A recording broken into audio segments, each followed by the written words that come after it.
নমস্কার বন্ধুরা, আমি আজকে একটা রেসিপি নিয়ে চলে এসেছি আপনাদের সামনে।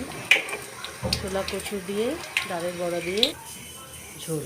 এখানে তেজপাতা, শুকনো লঙ্কা, দারচিনিওয়ালা জিরা ফোড়ন দিয়েছি।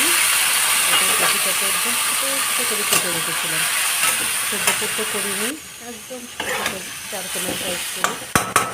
তার মধ্যে একটু আলু দিয়েছি, আলুটা একটু বড় বড় করে দিয়েছি।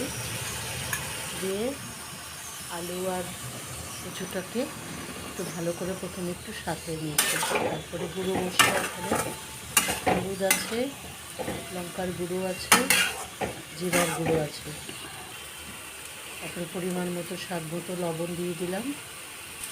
তারপরে আমরা চিনিটা একটু কম খাই, এই জন্য গুড় দিয়ে দিলাম। আর মশলা যে বাটিতে ছিল সেই জলটা, বাটি মাখা জল, বাটি ধোয়া জলটা দিলাম। তারপরে পরিমাণ মতো ঝোলটা দিয়ে দিলাম।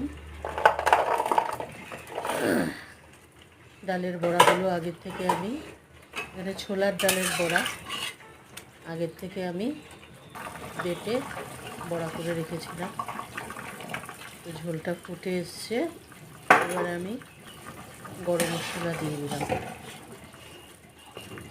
তো আমার খুব ভালো লাগে এই ছোলা কচুর ঝোলটা খেতে।